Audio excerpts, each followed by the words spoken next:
안녕하십니까? 이번 시간은 건축 설비 파트에 대해서 살펴보도록 하겠습니다. 자, 이 건축 설비 파트는 시설 개론에서도 출제가 되지만 2차 시험에 관리 실무에서도 많이 나오는 파트입니다. 그래서 정리를 좀 정확히 해 놓으시기 바랍니다. 페이지 219페이지. 자, 설비 총론 파트 보도록 하겠습니다. 그래서 설비 총론 파트에서는 기본적인 개념 정도만 정리하시고요. 이 분야는 총론 파트는 원래 시험 범위가 굉장히 광범위합니다. 그래서 보통 건축 환경학 부분이라고 보시면 됩니다. 그래서 기본적인 시험이 어렵게 나오면 연력학이나 수문학 같은데 수리수 이런데 들어가서 출제도 합니다. 간혹 가다가. 그래서 그런 거는 버리시는 게 좋습니다. 기본적인 이론을 낼 때만 맞추시고. 그래서 지금까지 시험 흐름은 시험이 좀 굉장히 어렵게 나올 때 여기서 그런 분야 출제고 기본적인 이론 파트를 출제를 지금까지는 했습니다. 그래서 219페이지 보시면 건축 설비 개요 파트에서 보시면 물의 성질과 압력, 수도에 대해서 다루고 있습니다. 그래서 물은 보통 표준 1기압하에서 4도씨 물 있죠? 4도씨 물이 보통 가장 무겁습니다. 이 4도씨 물을 기준 잡습니다. 이 4도씨 물이 보통 밀도는 최대가 되고 이때 4도씨 물이 밀도는 최대가 됩니다. 밀도는 최대가 되고 일반적인 그래서 무게가 가장 무거울 때가 4도씨 부피는 최소가 되는 것이 이 4도씨 물입니다. 부피가 최소가 되는 형태가 4도씨 물이 됩니다. 4도씨 물. 그래서 이 4도씨 물을 기준을 잡습니다. 기본적으로. 그래서 이 4도씨 물 1세제곱센치가 물 1세제곱센치가 1cc가 됩니다. 1cc요. 자, 1ml요. 1g 개념이 됩니다. 물이 기준이 돼요. 물을 기준으로 잡고 있습니다. 4도씨 물일 때입니다. 그래서 여러분들 물 1000kg이 뭐가 됩니까? 1000리터요. 자, 1톤입니다. 1세제곱미터죠. 물 1세제곱미터가 1톤 되지 않습니까? 1000kg이면. 그래서 기준은 몇 도씨 물을 기준 잡았다? 4도씨 물을 기준 잡았습니다. 그래서 이 4도씨 물을 갖다가 그래서 이제 거기에 대해서 해놨죠. 밑에 물의 팽창과 수축에 대해서 다뤄놨죠. 그러면 4도씨 물, 이번에 4도씨 물이 몇 도씨가 되면 100도씨가 되면 최적 팽창이 생깁니다. 그래서 이 4도씨 물을 그래서 가장 물을 적은 물을 많이 먹으면 몸무게가 좀 많이 갈 때 4도씨 물을 먹으면 몸무게를 빨리 늘릴 수가 있습니다. 그래서 이 4도씨 물을 갖다가 이 100도씨 물로 끓이게 되면 이때 약 4.3%의 4.3%만큼의 최적 팽창을 가져온다는 거예요. 그리고 이 100도씨 물이 다시 100도씨 전기로 수전기로 바뀌게 되면 이때는 1700배만큼 최적 팽창이 생긴다는 게 이때는 1700배의 최적 팽창이 생깁니다. 자, 그래서 여러분들 보통 안전장치를 설치할 때 팽창이 되니까 그럼 보통 보일러와 같이 물을 끓이는 장치들은 안전장치를 필요로 하겠죠? 자, 만약에 최적 팽창이 생기면 어디가 어떻게? 팡 터집니다. 자, 그래서 보통 이런 물의 팽창을 흡수해주는 장치를 보통 설치를 합니다. 물의 팽창, 이런 팽창이나 이런 이상압력을 흡수를 해야 됩니다. 이상압력 흡수를 하기 위해서 보통 급탕과 관련되는 난방이나 이런데 팽창 탱크가 보통 설치가 되는 겁니다. 팽창 탱크가. 그리고 그 이상 압력을 도피시키는 팽창관이 기본적으로 설계가 되는 겁니다. 그래서 옛날에 여러분 난방, 연세가 드신 분들은 옛날 연탄 보일러 난방 시절 생각하시면 돼. 연탄 보일러 시절 난방에 보시면 자, 연탄 보일러 위에 조그마한 물통 설치되어 있죠? 그게 팽창 탱크입니다. 자, 그래서 연탄 보일러 화력이 좋으면 물이 보글보글 끓었죠? 물의 팽창을 흡수해 주고 있는 겁니다. 간단히 알아두시고요. 그 다음에 219페이지 하단에 수압과 수도의 관계가 나옵니다. 수압과 수도의 관계. 그래서 수압과 수도의 관계에서는 우리가 알아두실 거는 이 개념을 정리를 해 두시면 됩니다. 수압과 수도의 관계. 현재 물의 압력이 수압 아닙니까? 그런데 물의 압력 단위는 과거에는 무엇을 쓴 킬로그램 퍼 제곱센치 공학 단위를 썼거든요. 1제곱센치당 몇 킬로그램의 물의 무게가 작용되느냐 이것을 수압을 썼는데, 근데 현재 수압은 메가파스칼 단위를 쓰고 있습니다. 현재는 메가파스칼 단위의 수압을 쓰고 있습니다. 자, 메가파스칼이라는 것은 읽을 때는 메가파스칼 이렇게 읽으시면 돼요. 메가파스칼. 그래서 이 메가파스칼 단위는 동일하게 바로 뉴턴 퍼 제곱미입니다. 뉴턴 힘. 제곱미리당 몇 뉴턴 힘이, 뉴턴 힘 아시죠? 만류인 뉴턴. 그 몇 뉴턴 힘이 작용되느냐 표시하는 것이 메가파스칼 단위입니다. 그래서 보통 가급 공학 단위 1kg per 제곱센치, 1제곱센치당 약 1kg이 작용되니 이것을 약 요 정도 보면 된다. 0.1 원래 0.0987 이렇게 나갑니다. 그래서 약 0.1 메가파스칼로 보시면 돼. 1kg per 제곱센치다. 1제곱센치 1kg의 압력이 작용된 수압, 이것이 약 얼마다? 0.1 메가파스칼. 이렇게 봐주시면 되겠습니다. 그러면 수압과 수도의 관계, 수도는 물의 높이 수정고를 의미하는 겁니다. 그러면 수압과 수도의 관계는 자 이렇게 하시면 되겠습니다. 예를 들어서 자 건축물이 있었는데 옥상에 물탱크를 이렇게 설치를 했어요. 여기 수조에 물이 있었습니다. 물이 있었을 때 자 이렇게 배관을 통해서 이렇게 내려서 썼을 거 아닙니까? 그러면 떨어진 거리만큼 무엇을 받을 거다? 물의 압력을 받게 됩니다. 그러면 여기에서 이 떨어진 요 수전이 있었다. 수전. 위생기구가 있었다. 수도꼭지든 샤워기든 이런 수전이 있었습니다. 그럼 여기에서 떨어진 거리 수도하고의 관계에 대해서 간략히 보시면 된다. 여기 물탱크에서 이 최하층 수전까지 이격거리가 예를 들어서 40m였대. 그러면 물의 높이가 수도가. 그러면 수압과 수도의 관계는 이렇게 형성하시면 됩니다. 그러면 수압 단위, 수압 메가파스칼에다가 자, 이 곱하기 100을 해주면 물의 높이 수도가 나와요. 수도의 개념이 나오고, 반대로 수도를 알면 물의 높이를 알게 되면 곱하기 0.02를 해주면 수압 메가파스칼 단위가 됩니다. 수압 개념, 얼마나 위생기구의 수압이 작용되냐를 계산할 수가 있습니다. 그럼 현재 40m입니다. 그럼 수도 물의 높이가 주어졌죠? 그러면 곱하기 얼마? 0.02를 곱하시면 돼요.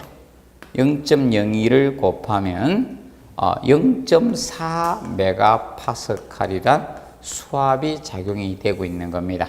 그럼 여러분들 아파트든 빌딩에서 수조에서 떨어진 거리만 알면 수전에 작용되는 수압을 계산할 수가 있다는 겁니다. 이 관계를 간단히 알아두시면 되겠습니다. 기본적으로 간단히 한번 봐두세요. 그리고 페이지 220페이지 보시면 마찰 손실수도가 나옵니다. 마찰 손실수도. 얘는 3번 정도 출제가 되었습니다. 마찰 손실수도는, 자, 마찰 손실수도라는 것은 다름 아닌 이겁니다.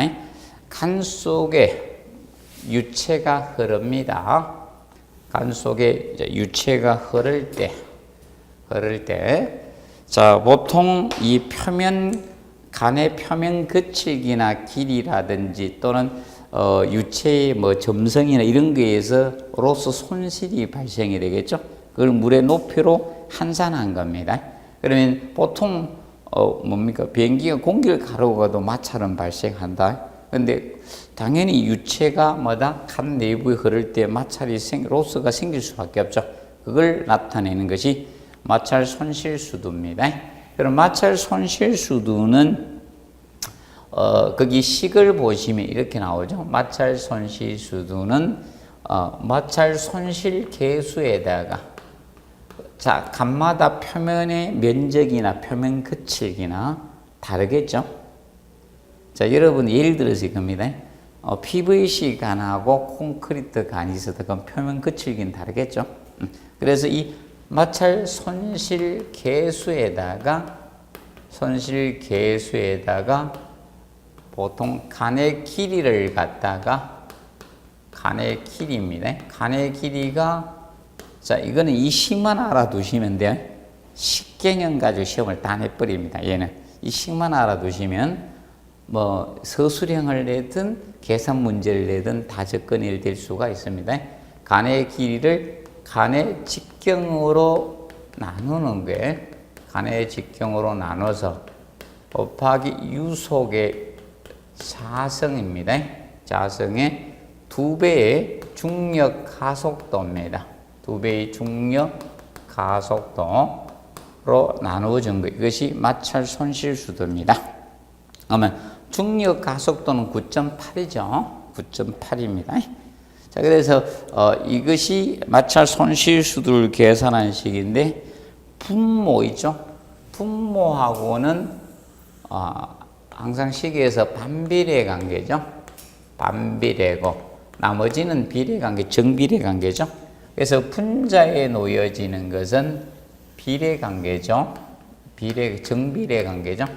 비례 또는 정비례 이렇게 비례 관계에 속하게 되는 겁니다. 간단하게 한번 봐두시고, 당연히 간의 길이가 길수록 마찰은 많이 커질 수밖에 없죠. 짧으면 마찰은 적잖아요. 길수록. 그리고 유속이 빠를수록 마찰은 심할 수밖에 없습니다. 그래서 요건 자성의 비례 관계, 간의 직경과 중력 가속도하고는 반비례 관계에 성립된다는 점을 간단히 알아두십시오. 그 다음에 열원의 기본 개념 나옵니다. 현열, 잠열 나오죠. 자, 현열이라는 것은 온도 변화에 출입하는 열을 무슨 열? 현열이라고 합니다. 그러면 상태 변화는 생기지 않습니다. 자, 이거라고 보시면 됩니다. 여러분들이 오늘 집에 가서 야간에 수업을 들으려고 하니까 또 식사를 하면 더 졸음해서 수업을 잘 못 들을 것 같아서 빈속에 공부를 했습니다. 그런데 집에 가니까 허기가 지니까 라면을 하나 끓여 먹으려고 했죠. 냄비에다 물을 얹었습니다. 그러면 그때 얘가 물이 끓기 위해서죠. 찬물을 넣었을 때 뜨거운 물이 되게 끓기 위해서 들어간 열량이 뭐다? 현열입니다. 온도 변화에 출입하는 열을 무슨 열? 현열. 상태 변화가 아니라 뭐다? 온도 변화입니다. 근데 내가 전화를 하고 있다 깜빡 잊어먹었습니다. 냄비에 물 올려놓은 줄. 근데 이 물이 계속 열을 가해버리면 수증기로 증발되죠. 그럼 100도씨 물에서 100도씨 전기로 수증기로 증발되는 상태 변화에 출입하는 열을 무슨 열? 잠열이라고 합니다. 상태 변화. 그래서 현열, 이 잠열이 있습니다. 현열과 잠열. 그러면 우리가 온도 변화에 100도씨 물에서 0도씨 물에서 바로 이 100도씨 물까지, 자, 바로 무슨 변화? 온도가 변했죠. 온도.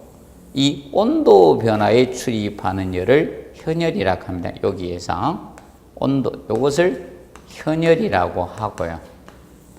열량이 현열이라고 합니다. 그런데 이 100도씨 물에서, 그런데 여기 보시면 온도 변화는 있었지만 물은 물이잖아요. 상태 변화는 있습니까? 없습니까? 없죠. 상태 변화는 없다는 거예요. 물은 물이다. 상태 변화는 없고 무슨 변화? 온도 변화입니다. 이 온도 변화가 있었다는 거죠. 여기에 출입하는 열을 현열이라고 한다. 자, 그러면 가스레인지 냄비를 올려놓고 물을 끓이죠. 열량이 들어가야지, 맞죠? 물이 끓죠. 이것을 자, 우리가 현열이라고 하고, 다시 100도씨 물을 잊어먹고 계속 끓이게 되면 뭐로 된다? 전기로 된다. 이때 온도 변화는 없죠. 여기에서는 온도 변화는 없다는 거예요. 온도는 똑같잖아요. 온도 변화는 없고 여기에서 온도 변화는 생기지 않는다는 거예요. 온도 변화는 생기지 않지만 무슨 변화가 생겼습니까? 물에서 전기로 상태 변화가 생겼다는 거예요. 자, 이것을 잡열이라고 합니다. 잡열. 그래서 잡열은 이 상태 변화에 출입하는 열이에요. 상태 변화. 그래서 상태 변화에 출입하는 열. 이것이 잡열입니다. 그러면 물의 정발 잡열이죠. 100도씨 물을 100도씨 수증기로 만들기 위해서 열량이 필요하다는 거예요. 열량이 필요한데 이때 정발 잡열은 얼마만큼 필요하는가? 요때 요 잡열은 2257kJ만큼의 열량을 필요로 해요. 1kg을 정발시키기에서는 약 2257kJ만큼 필요합니다. 그러면 보통 1kW의 전력이 있죠. 전력 가지고 열량을 만들 때는 3600이에요. 3600kJ만큼의 열량을 생산할 수가 있어요. 그러면 1kW만큼보다 약간 작은 전력이 소요되겠죠? 전기를 쓰게 되면. 그래서 약 요 개념입니다. 아직은 정확히 숫자를 몰라도 이런 게 있다 정도만 하십시오. 특히 공학 쪽 안 좋아하시는 분들은 이런 거 수치로만 되게 싫어합니다. 보통 단위 나오고 그러면 간단히 쉽게 접근을 지금은 해나가 주세요. 그래서 상태 변화에 출입한 열이 잡열이고 온도 변화에 출입한 열이 무슨 열? 현열입니다. 그럼 현열과 잡열 두 가지를 플러스해 버리면 엔탈피가 됩니다. 그래서 그 네 번째 보면 뭐가 나옵니까? 엔탈피가 나오죠. 우측 221페이지 상단 4번 있죠. 4번 엔탈피는 현열과 잡열 두 가지를 플러스한 것이 엔탈피고요. 그런데 2번에 현열비 나오죠. 현열비든 잡열비든 뭐 어려운 거 없어요. 자, 전 열량을 분모에다 두는 거죠. 그러면 현열 플러스 잡열, 전 열량을 분모에다 두고 분자에 현열 두면 현열비예요. 그러면 잡열을 두면 잡열비가 되는 거예요. 이것은 현열비고, 그럼 잡열비를 구하라. 잡열 두면 되는 거예요. 전 열량의 분모는 똑같아. 현열 플러스 잡열. 잡열을 두고 잡열을 두면 무슨 비다? 잡열비가 되는 거예요. 앞으로 이거 계산 문제 나올 수 있어요. 굉장히 쉬운 거예요. 두 개 플러스해서 분모에 두고 분자에다가 현열 두면 현열비, 잡열 두면 잡열비 이렇게 되는 거예요. 완전 그저먹기 이거 앞으로 나오면 이거 나올 수 있어요. 앞으로. 제가 19회 시험 때까지는 안 나온다 했는데 20회 때부터는 조금씩 보작했거든요. 한번 봐두세요. 네. 자, 그리고 전열 이론 나오죠. 전열 이론. 전열이라는 것은 열의 이동을 뭐라고 하냐? 전열이라고 합니다. 열의 이동. 전열은 열의 이동을 전열이라고 합니다. 그래서 전도 나오죠. 열전도. 자, 열전도라는 것은 이것을 열전도라 해요. 열전도는. 전열은 열의 이동을 전열이라고 하고요. 열전도는 고체 내부에 있습니다. 그래서 옛날 여러분 이거 보시면 돼요. 열전도율이 좋으냐 나쁘냐. 쉽게 여러분들 있죠? 지금 젓가락을 대표적으로 두 가지를 많이 쓰죠. 금속 젓가락이 있고 있죠. 세 가지구나. 쓰는 게.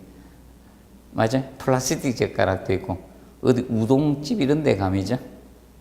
무슨 우동 이런 데 가면 그 젓가락이 약간 플라스틱 재이죠. 나무 젓가락, 금속 젓가락이죠. 근데 금속 젓가락 갖다 놓고 어떻게 됩니까? 한쪽에 열을 가하면 빨리 열이 전달되죠. 맞죠? 열 전도가 빠르다는 거죠. 그리고 나무 젓가락 가지고 열을 하면 이제 전달이 잘 안 되죠. 자, 그러면 보통 열 전도는 고체 내부에서 열의 이동입니다. 그래서 예를 들어서 이겁니다. 자, 아파트 콘크리트 벽이 있다 가정합시다. 가정하면 여기가 실외고요. 여기가 실내라는 겁니다. 실내. 그러면 겨울철입니다. 때는 바야로 겨울철입니다. 실내 온도가 22도씨를 유지하고 있는데, 자, 실외 온도가 마이너스 5도씨라 가정합시다. 그러면, 자, 이 실내하고 실내하고 이 벽체, 여기 온도하고 여기 온도는 동일하지는 않을 겁니까? 그럼 실내 쪽이 따뜻하고 있죠? 모르면 올겨울에 한번 연습해봐요. 실내벽에 손 한번 대보고, 바깥에 가서 외벽에 한번 손 대보세요. 그러면 온도 차이가 날 겁니다. 그러면 어디가 고온보다? 여기가 온도가 높겠죠? 그러면 고체 내부에서 열의 이동, 이것을 열전도라 해요. 그럼 여기가 예를 들어서 여기가 뭐 10도시라 가정합시다. 여기가 10도시였습니다. 그리고 여기 0도시입니다. 그럼 고체 내부에서 열의 이동입니다. 그러면 물질이 이동하는 건 아니지만 고체 내부에서 열이 이동해 가겠죠? 고체 내부에서 고온부에서 저온부로 열의 이동을 뭐라 한다? 열전도 현상이라 해요. 그러면 열전도율이 크다는 것은 열이 뭐다? 잘 이동된다는 거고, 열전도율이 작다는 것은 열의 이동이 적다는 것입니다. 그러면 우리가 겨울철 옷 입을 때 열전도가 잘 되는 옷을 입습니까? 열전도율이 적은 옷을 입습니까? 적은 옷을 입죠. 요새 온도차가 심하죠. 낮에는 온도가 높고 아침 저녁 온도가 낮죠. 그럼 연습 한번 해봐요. 오늘 당장 알루미늄 호일을 감아가지고 팔에다가 밖에 탁 있어봐요. 나는 감각이 잘 없는 사람들은이죠. 알루미늄 호일 감아가지고 이죠. 냉장고에 잠시 놨다가 해봐요. 빨리 열이 이동되죠. 그런데 여기에다가 뭡니까? 뭐 5리터 파카 이런 걸 감고 이렇게 하면 열이 전도 잘 안 되죠. 그럼 열 전도율이 크다는 것은 단열재로 좋다 나쁘다? 나쁘다는 거예요. 그러면 단열재는 열 전도율이 어떻게? 적어야 돼. 낮아야 돼. 그것을 쓰는 겁니다. 그렇게 보시면 되죠. 그래서 고체 내부에서 고온부에서 저온부로 열의 이동을 뭐다? 열 전도 현상이라 한다. 열 전도. 고체 내부에서 열의 이동을 열 전도라고 칭합니다. 대류 해놨죠? 뭐 대류라는 것은 여러분들 일반적으로 이게 대류 아닙니까? 대류는 자, 뜨거운 공기는 어떻게 위로 올라가고 차가운 공기 아래 내려오는 거죠? 이게 공기 대류가 되겠고요. 자, 그 다음에 거기 복사 나오죠? 자, 이 복사는 여러분들 복사는 많이 봤을 겁니다. 자, 옛날에 이걸 봤죠? 여기 자, 얼굴 표면하고 차가운 표면이 이렇게 얼음을 이렇게 갖다 대면 여기 온도가 높고 요 온도가 낮으니까 열이 복사되죠, 맞죠? 근데 열이 뺏기니까 반대로 차가운 기운이 막 들어오는 느낌이죠. 아니면 난로를 보시면 돼. 난로 옆에 딱 있어 보세요. 그럼 여러분들 요 얼굴 표면보다 난로 표면 온도가 높죠. 그럼 열이 어떻게 복사되죠? 그걸 열복사라고 합니다. 자, 그래서 열복사가 없었으면 태양이 어떻게 됩니까? 지구까지 열을 전달 못 하겠죠? 맞죠? 그래서 열 복사에 의해서 되는 겁니다. 보시고, 그래서 매체 없이 열의 이동이죠. 결과적으로 이 어떤 고체 표면에서 어떤 고체 표면까지, 맞죠? 열이 이동하는 이것을 뭐다? 열 복사라고 합니다. 자, 그리고 열 전달. 열 전달은 보통 이것을 열 전달이라고 합니다. 열 전달은 지금 현재 요거죠. 여기 공기잖아요. 요 고체 표면이잖아요. 그럼 보통 이걸 공기를 보통 유체라고 합니다. 그래서 이 유체는 공기가 될 수도 있고 액체가 될 수도 있기 때문에 왜 그런가 하면 여러분들 건물을 지었을 때 수중 건물을 지을 수도 있잖아요. 맞아? 수중 건물을 지면 실내는 공기고 밖에는 액체가 될 수도 있죠. 자, 그래서 이 유체하고 이 고체 표면과의 관계죠. 고체 표면과의 열의 이동입니다. 그러면 이렇게 열이 이동해 갈 수도 있고 반대로 이렇게 열이 이동해 갈 수도 있잖아요. 이걸 뭐다? 열 전달이라고 해요. 매체가 달라지잖아요. 맞아요? 그럼 여러분들 이겁니다. 400 개주할 때 바톤을 전달합니까? 전도했어요? 전달이잖아요. 달라지면. 그래서 고체 표면에서 유체에서 고체 표면 열의 이동을 뭐라 한다? 열 전달. 매체가 달라지잖아요. 매체가 다를 때는 열 전달이라고 표현하고, 예. 고체 내부에서 열의 이동은 뭐다? 열 전도.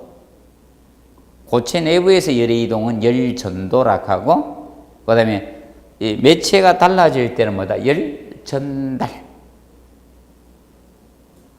자, 그럼 열 전달은 어느 때 잘 됩니까? 여기 약간 바람이 불어주면 열 전달 더 잘 되죠.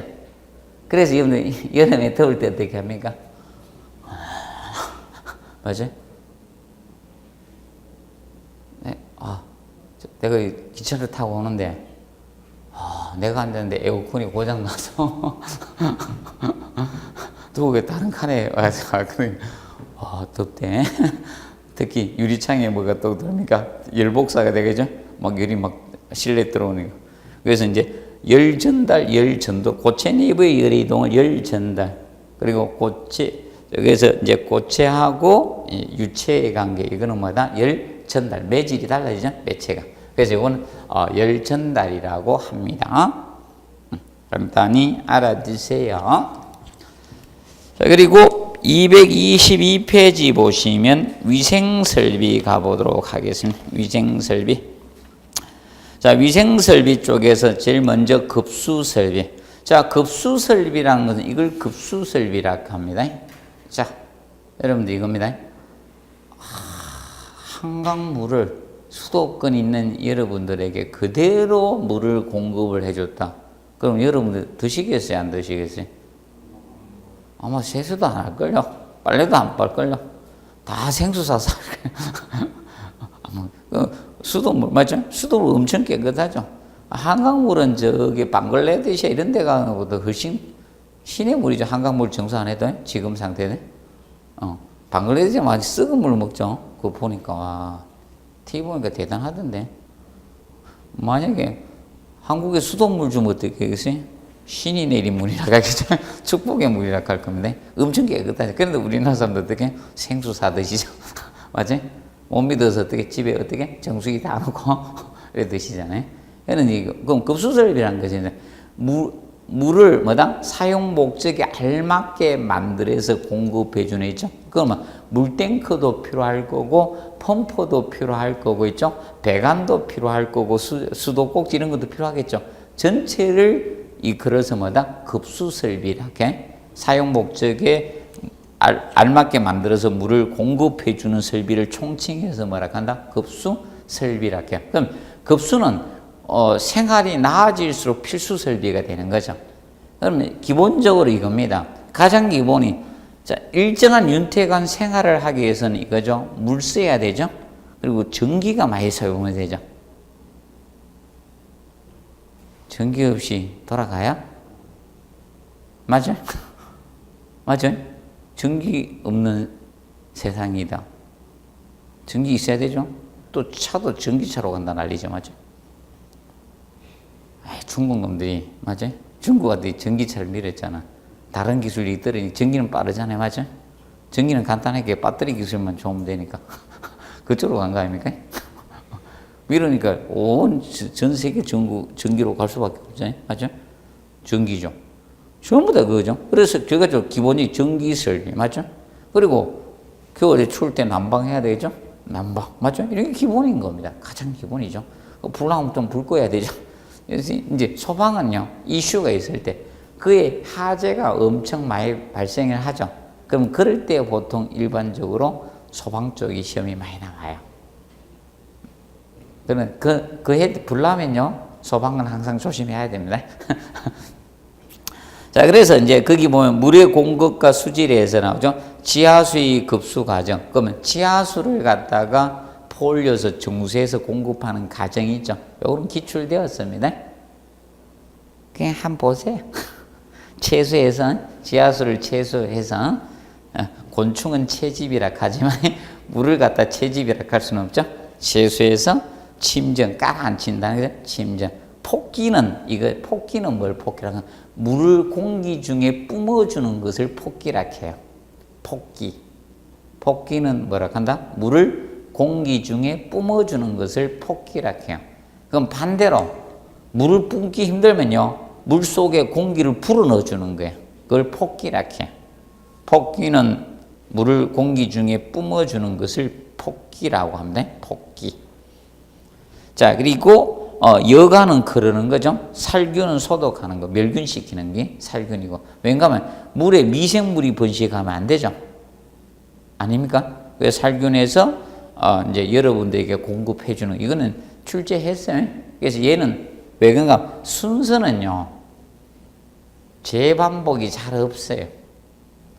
유일하게 재반복한 것은 딱 하나예요. 조명설비 설계 순서만 걔만 3번 냈어요. 왜 3번 냈느냐? 5회 때 뭣도 모르고 잘못 냈었어요. 근데 그때 이의 신청이라는 게 없었어. 틀린 사람은 억울한 거야. 그리고 8회 때 나왔었거든요. 8회 때는 이제 저걸 하기 위해서, 이제 명예회복을 하기 위해서 8회 때 냈고, 그리고 한 번 더 냈는데 그때는 이제 다른 방향으로 한 번 더 냈거든. 그래서 유일하게 3번 냈습니다. 근데 순서는 반복이 잘 없다. 그럼 냈던 것은 종합문제 지문 정도 나올 수 있다라고 보시면 된다. 그리고 물의 경도 있죠? 수질. 자, 물의 경도는 물 속에 녹아있는 여러분들 있죠? 마그네슘의 양을, 이것에 마그네슘만이 아니고 물 속에는 여러분들 다양한 것이 녹아있겠죠. 자, 여러분들 보통 금속들은 어떻게 됩니까? 물에 녹으면 플러스 2가 양이온으로 용해돼 들어가요. 물에 접촉되면. 맞죠? 그래서 보통, 자, 예를 들어서 물 속에 다양한 것들이 있겠죠. 물 속에 마그네슘도 있을 거고, 여러분들 먹는 물에 보시면, 먹는 물 보시면 한번 읽어보신 분도 잘 없죠? 그냥 사 드시죠. 메이크 보고, 맞죠? 이름 보고 그냥 막 드셔. 뭐가 포함됐는지 하나도 안 봐. 거기 보면 뭐 마그네슘, 철, 뭐 아연, 뭐 나트륨 해가 뭐 쫙 저기 있어. 깨알 것이라도 잘 안 보이죠? 또 연세가 되면 노안이야 또 안 보이고. 맞죠? 그래 되는데. 그래서 이제 마그네슘이라든지 이런 철이라든지 좀 뭐 구리도 포함되어 있을 거고 많을 거예요. 등등등등등 많아. 등 이런 다양한 것들이 있는데 이걸 일일이 표현할 수 없잖아. 이 물은 옛날에는 이름 길게 진가 김수한무 거북이와 두루미 쭉 이름 부르다 애 죽죠. 그래서 이 물 먹다가 그 다 읽다가는 죽습니다. 그래서 간단히 표현한 거죠. 이런 걸 양을 갖다가 뭘로 한산 표시했다? 탄산, 칼슘으로 한산 표시한 게 경도예요. 탄산, 칼슘, CaCO3로 한산 표시한 거예요. 탄산, 칼슘으로 한산 표시한 거예요. 한산 표시한 거. 이것이 뭐다? 물의 경도예요. 경도. 탄산, 칼슘으로. 그래서 요거 시험에 나온 거예요. 탄산, 칼슘. 출제를 했습니다. 한산 표시한 게 물의 경도 개념이 됩니다. 간단하게 표현했다는 거예요. 자, 그래서 이제 거기 보면 그래서 극연수해가 나오죠. 연수, 적수, 경수 이제 얼마나 포함됐느냐. 그러면 극연수가 가장 적고 밑으로 갈수록 뭐다? 경도가 많이 포함되어 있다. 물 속에 그게 많이 포함되죠. 밑으로 갈수록 많이 포함되는. 그러면 경수가 경도가 뭐다? 높은 물을 무슨 수? 경수라고 하는 거예요. 그러면 경수는 여러분들 쉽게 지하수 같은 거 있죠. 지하수는 어디에 속한다? 경수예요. 저기 옛날에 저런 거 폴렸죠. 우물물 이런 거. 약수 이런 거 있죠. 다 경수에 해당이 되는 거예요. 경수. 그럼 우리 먹는 물은 뭘까요? 사람이 먹는 물은? 경수입니다. 아예 적수 아니에요. 경도 그냥 적당하다 그냥. 닝닝해. 적수 먹으면 닝닝해. 연수 먹으면. 연수 이런 거 먹으면 뜨거운 물 있죠. 펄펄 끓는 물 먹으면 그게 연수야. 근데 맛없죠? 그래서 어떻게 드십니까? 다른 거 넣잖아. 에이, 보리 이런 거 넣잖아. 또 뭐 옥수수 수염도 넣는 사람도 있고 맞죠? 건강에 좋으라고 또 난 영지버섯 넣으면 쓰게 드시는 분도 있고 맞죠? 넣 첨가하잖아요. 경도가 낮으면요 맛이 없어 사람에게. 그래서 먹는 물의 수질 기준에 경도가 수돗물은 300을 기준 잡고 있고요. 그런데 이제 보통 먹는 물 수질 기준 1000이에요, 1000.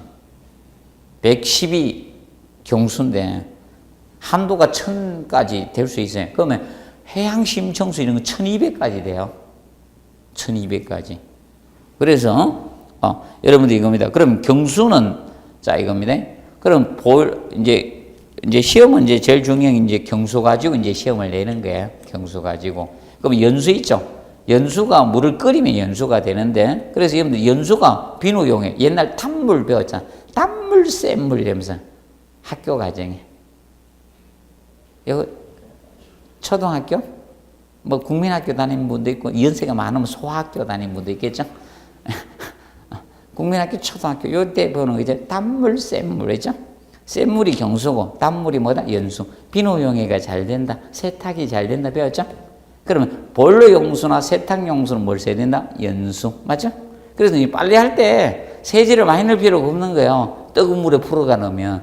그래서 약간 온수를 써줘야지 때가 잘 풀려. 찬물만 갖다 넣어야 하니까 어떻게? 세탁이 잘 안 되는 겁니다.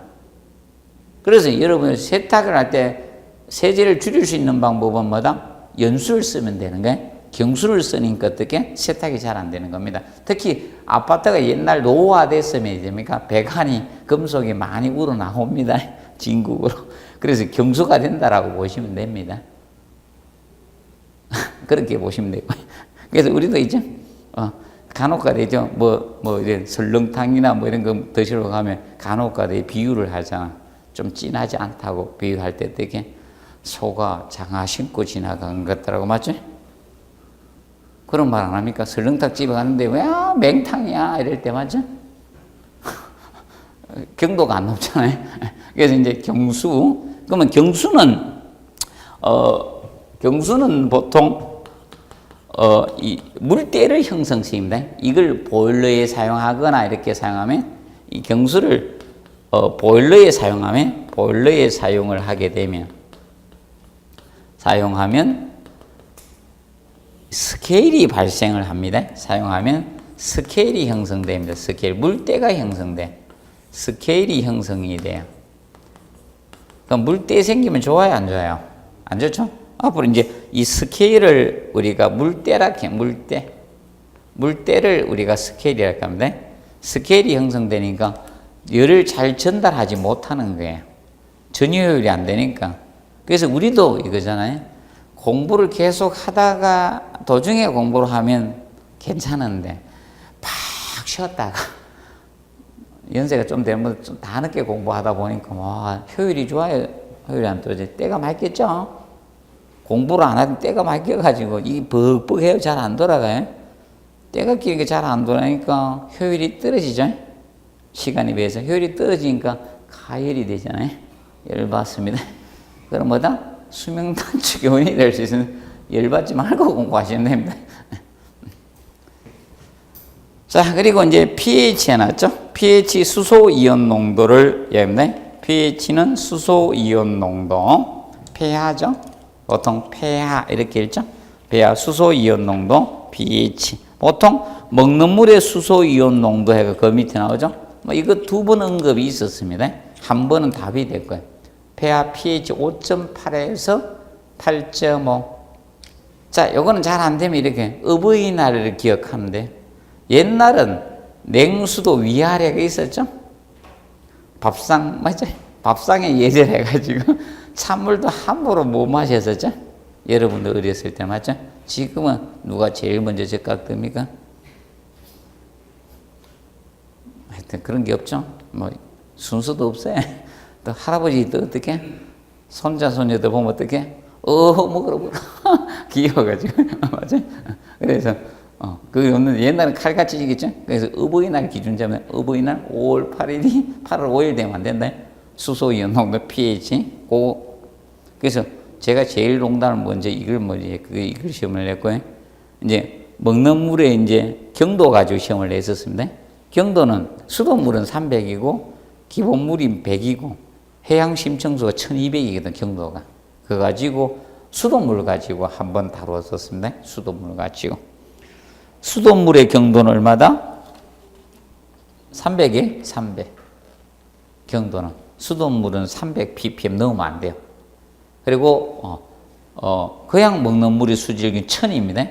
조건이 주어지면, 수돗물이 주어지면 얼마? 300. 그리고 먹는 해양심청수, 이 먹는 물 해양심청수 있죠? 해양심청수는 틀려요. 해양심청수, 이거는 1200이에요.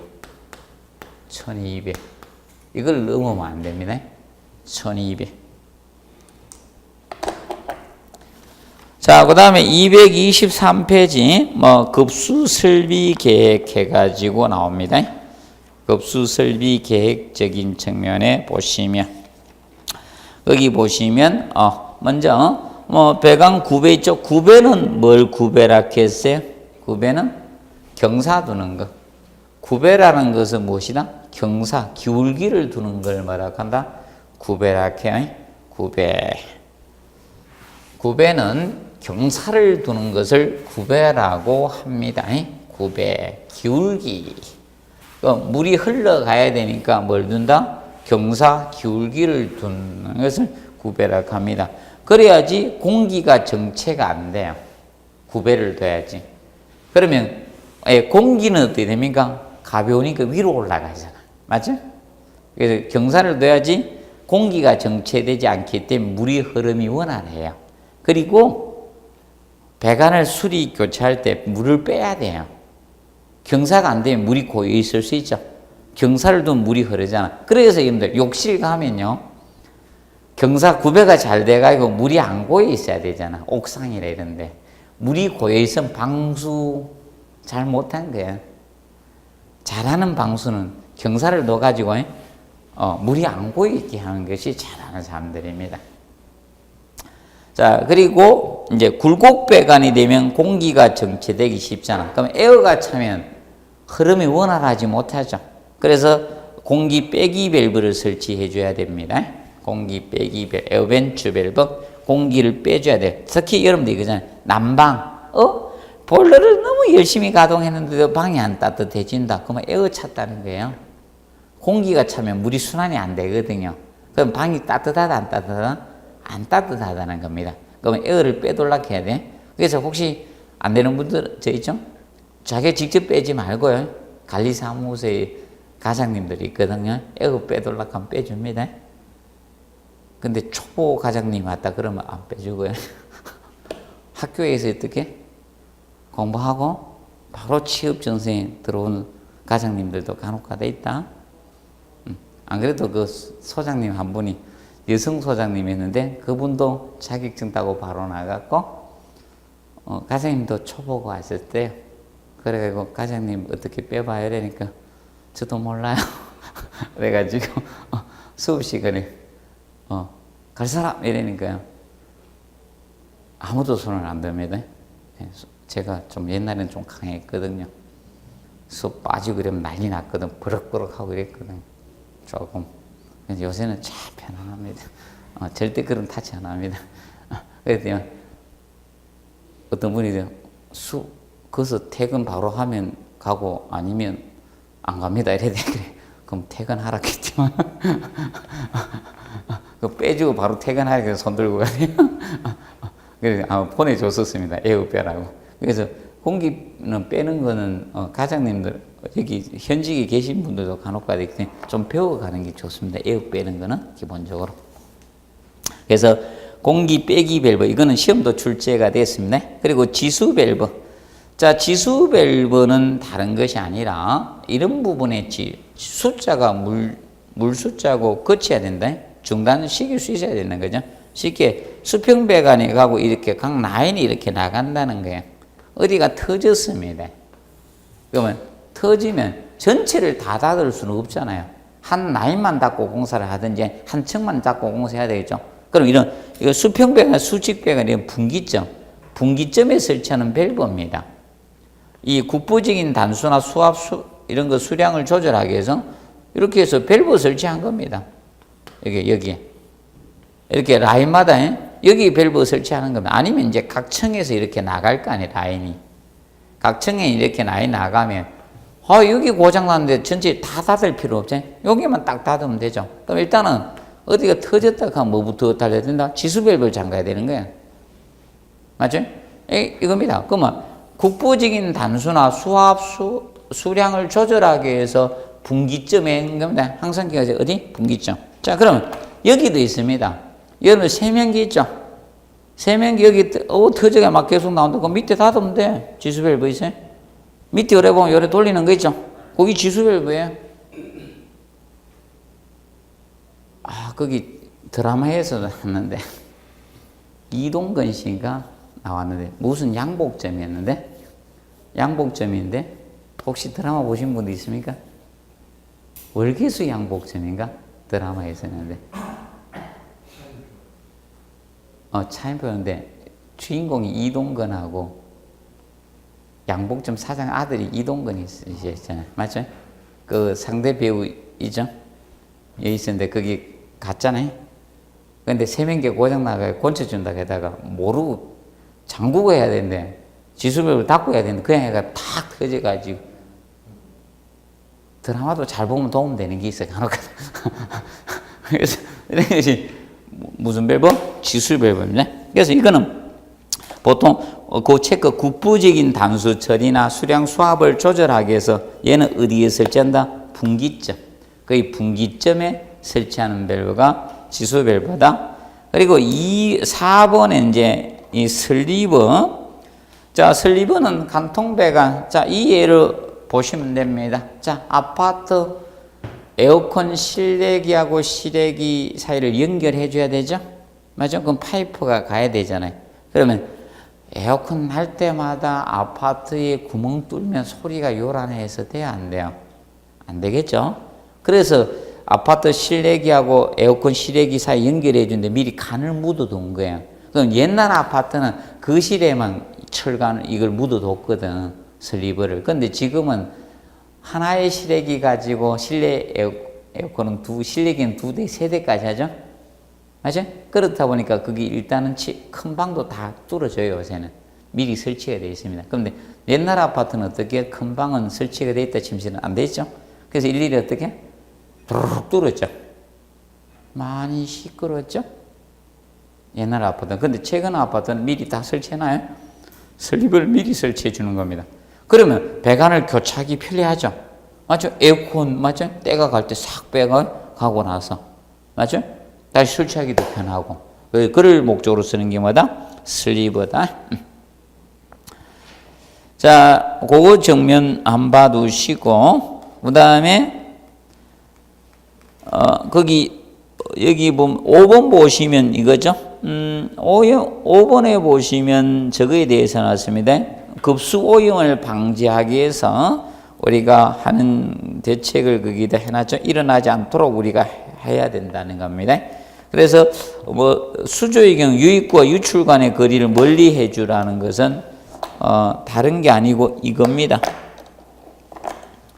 자, 수조가 이렇게 있을 때 고가 수조라고 한번 예를 들어줄게요. 고가 수조입니다. 고가 수조를 이제 이렇게 해서 물을 위로 넣을 거 아닙니까? 그러면 여기가 유입구라는 겁니다. 물이 들어오겠죠. 밑에서 펌핑 올리니까.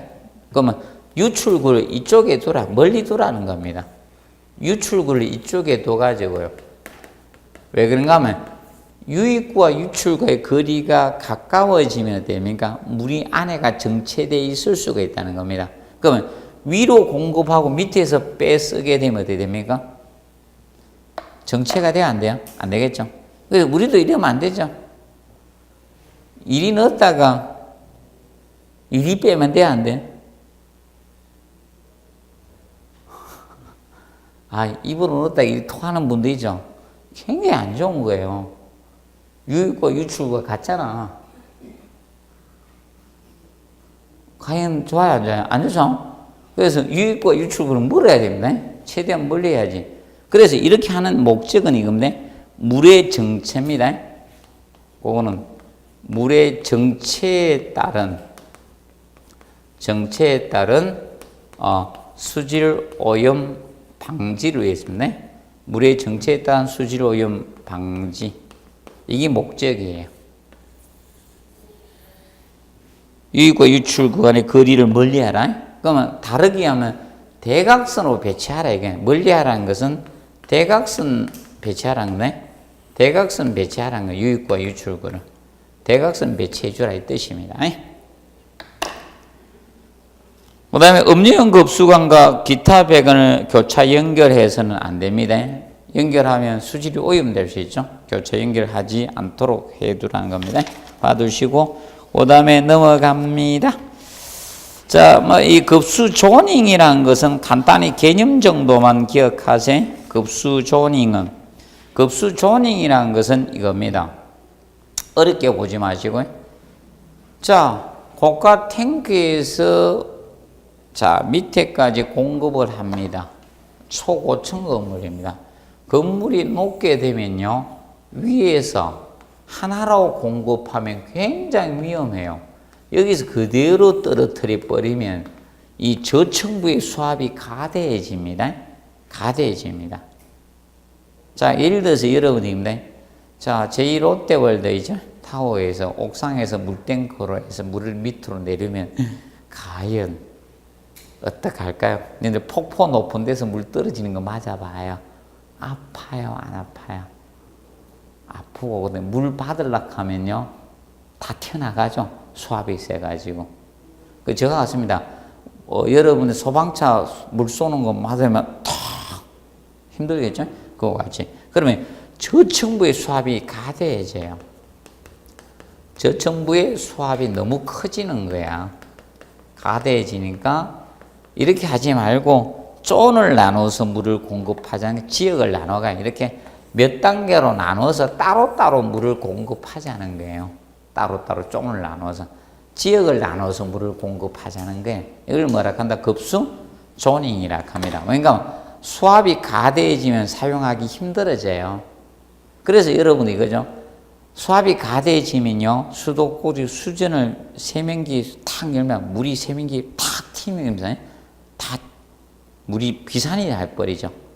수압이 세면 문제가 생겨요. 그 적정한 수압이 돼야지 사용하기 편하지, 수압이 너무 낮아도 안 좋고 너무 가대해지도 안 좋다는 겁니다. 그러면 적절한 수압을 유지하기 위해서 존을 나누어서 물을 공급하는 걸 급수 조닝이라고 칭하는 거예요. 개념 정도만 알아두십시오. 그래서 이제 저것만 체크하면 돼요. 그 주거용 보통 나오죠. 30에서 몇 메다? 40m 나오죠. 30에서 40m. 자, 그러면 30에서 40m니까 수압을 보통 급수 조닝 압력을 이 정도로 해주자 이거야. 급수 조닝 압력을 0.3에서 0.4 메가파스칼로 해주자 이거야. 이걸로. 그래서 키로로 따지면 아까 했죠? 1kg가 얼마라 했어요? 1kg per 제곱센티미터가 0.1 정도 된다 했죠? 그래서 책에 이렇게 나왔죠. 3kg 제곱센치에서 얼마? 4. 3에서 4 정도 해주자 이거야. 근데 현재는 이걸 써야 됩니다. 개념 알아두시고 정리해 두시면 되겠습니다. 자, 그리고 거기 뽐뿌 개념 나오죠. 자, 뽐뿌에서는 여러분들 너무 열심히는 하지 마시고 지금에서 나중에 이 펌프는 뭐 세부적으로 좀 해드릴 겁니다.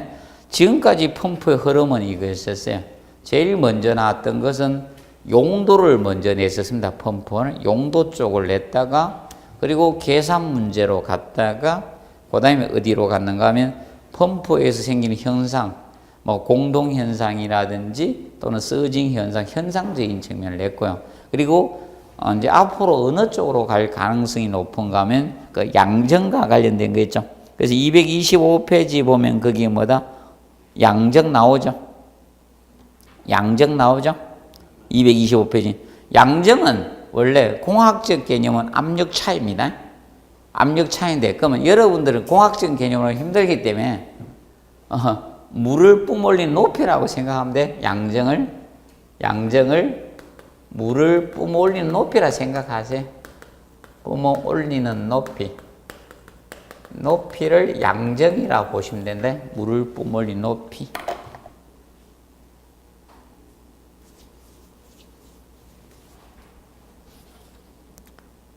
그래서 그 밑에 보면 흡입양정이 있죠. 자, 밑에 펌프의 전 양정에서 보면 그게 나죠. 흡입양정. 빨아 올리는 것을 뭐다? 흡입양정이라고 해. 무슨 양정?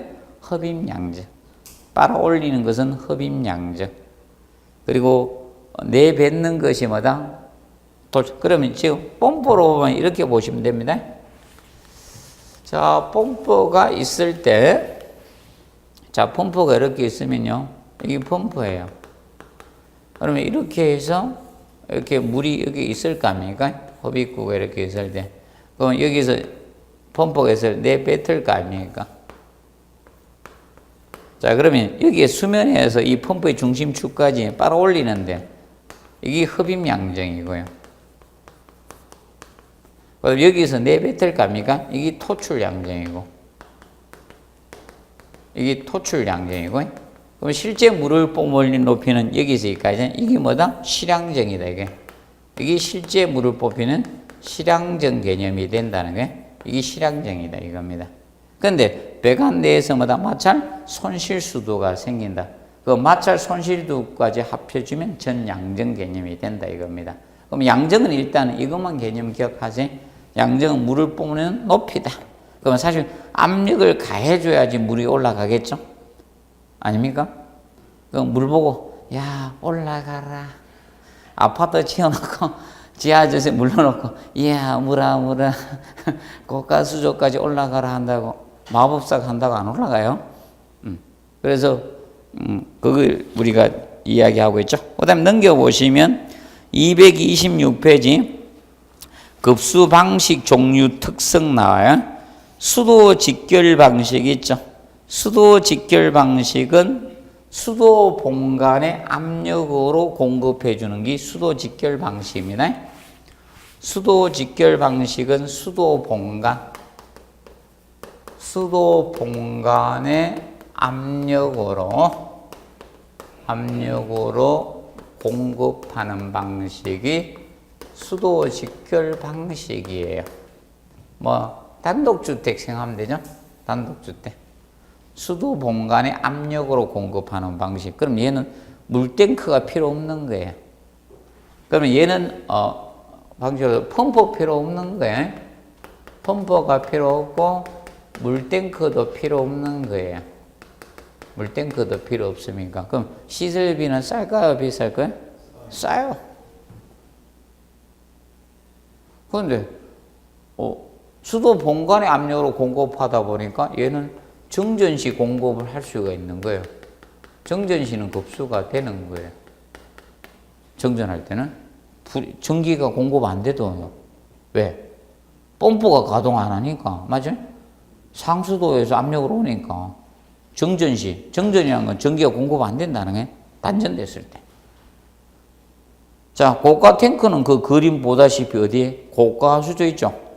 고가 수조에서 물을 공급한 거예요, 아래로. 그 그림 보시면 이해되겠죠? 고가 수조에서 물을, 양수 펌프로 지하 저수조에 물을 갖다 위로 폴리잖아요, 수수조에.